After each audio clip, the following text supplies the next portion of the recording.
जगन्नाथ दर्शन कलु बहुत खुशी लगला अलनाथ दर्शन कलु बहुत भल लगला धाड़ी छिड़ा आसिलु किंतु भाभी नु जे आमको ये देखा देवे भगवान आम एत भल देखिक खुशी लगे आते दूर आसु आम दूरतार माने कष्टा सफलता है आम देखी भगवान बहुत खुशी लगला मु तो फास्ट थर आसी फास्ट थर आसिक धाड़ी आसिक बहुत भल लगला आसिक दर्शन करी भगवान मत एत खुशी लगला जे सी जो माने कहवा कथा नहीं एमती खुशी लगला लाइन लगे बहुत भगवान दर्शन पाइलु भगवान दिव्य रूप तुलसी माला सबू जगन्नाथ देखिलु बहुत ये लगे मन पूर्ति होगला महालक्ष्मी दर्शन पाइलु हनुमान दर्शन पाइलु बहुत शांति लगला आनंद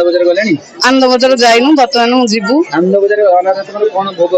पाइस ये पुणी नियम अच्छी कौन जगन्नाथ पाइस भोग सारे बहुत खुशी भगवान सारे क्षीरी भोग सारे भगवान शांति लगे आज दशमी दिन राति 3 द्वार फिटा जाए मंगल आरती बढ़िया तरबलाई कराए महाप्रभु अवकाश नीति सरला अवकाश नीति पर गोपाल बलगोटी बर्तमान सर्वसाधारण दर्शन चलती सर्वसाधारण दर्शन 12:30 जाए चलो 12:30 पर महाप्रभु सकाल धूप बस 2:30 महाप्रभु द्विपर धूप हम द्विपर धूप पर महाप्रभु पुणी सर्वसाधारण दर्शन चलो 8:30 महाप्रभु माने संध्या आरती कर संध्या धूप 9:30 10:30 बेलू महाप्रभु बड़सिंगार बेश हम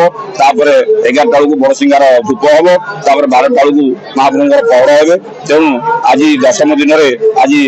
माने बहुत भक्त संख्या बहुत बढ़ी जगन्नाथ दर्शन वंचित हो सब भक्त ब्रह्मधाम ब्रह्मगिरी की चली आसुँच महाप्रभु श्री अलारनाथ को शंख चक्र गदा पद्म दर्शन कर महाप्रभु प्रिय क्षीरी भोग खाई निज जीवन को धन्य मन कर प्रशासन और सेवायत तरफ समन्वय बैठक हो सब नीतिकांति स्थिर कर टाइम भक्त मान कौन असुविधा न हो सब भक्त मान सुरुखुरे दर्शन कर महाप्रभु सानिध्य लाभ करेंगे मोर प्रार्थना ओडावासी केमती घंट उड़ी महाप्रभु अलारनाथ रखी था विपद आपद ओडावासी रक्षा करूँ विश्ववासी कल्याण करूँ सब माने मोर कामना महाप्रभु।